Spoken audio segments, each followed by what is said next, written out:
Tommy Fleetwood is on the cusp of greatness after US Open showing. Over the past 18 months, Tommy Fleetwood has put together such an impressive body of work it's hardly surprising that a judge as astute as Butch Harmon now believes it is simply a matter of time before he wins a major championship. Certainly, the manner in which he has passed so many landmarks that have proved to be stumbling blocks for so many tells us that not only has he the talent but the temperament and ambition as well. Consider the journey he has been on, beginning with his breakthrough victory in Abu Dhabi at the beginning of 2017, his first for 3 years.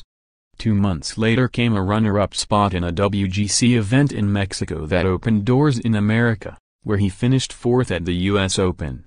On to July, and a victory at the French Open played over the course that will host the Ryder Cup in September that left onlookers swooning.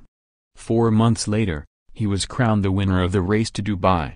If all that wasn't enough, consider that his partner Claire gave birth to their first child and then they ended the year by getting married in the Bahamas. Yet Fleetwood's form this year has arguably been more impressive. He won in Abu Dhabi and has since crisscrossed the Atlantic, barely finishing outside the top 30 at any event he has entered. To think, I used to tease the guys who were on the golf team in high school.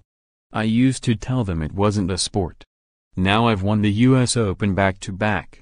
I've accomplished something even Jack Nicklaus couldn't do, and it feels incredible. Brooks Koepka's athletic prowess was certainly one of the reasons why he became only the third golfer since 1945, after Ben Hogan and Curtis Strange, to defend the US Open successfully, but there was plenty of brain as well to go alongside the brawn, not to mention a silken putting stroke. To think, he now has more majors than his great mate and fellow workout warrior, Dustin Johnson.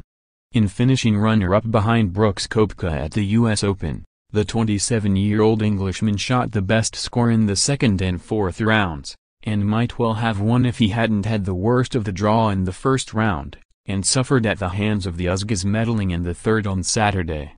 I'm comfortable playing in the majors now and I feel like I've progressed to the point where I can compete with anyone, he said on Sunday, after 2 hours bouncing baby Frankie on his knee while waiting to see if anyone caught him following his brilliant round of 63. Now comes perhaps the biggest test of all.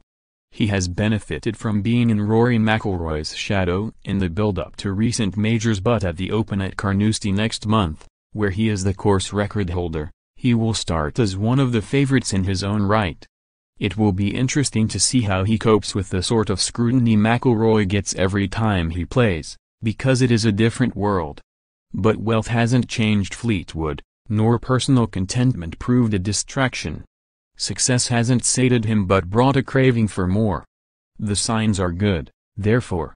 It's an exciting thought that the boy who had so little growing up, who used to walk past one major championship venue in Royal Birkdale without ever being allowed in, is getting ever closer to the game's 4 greatest prizes. Glad to learn that quite a few of you took me up on my each-way tips last week of Tommy Fleetwood, 33-1, and Tony Finau, 81. Both of whom came up with the goods.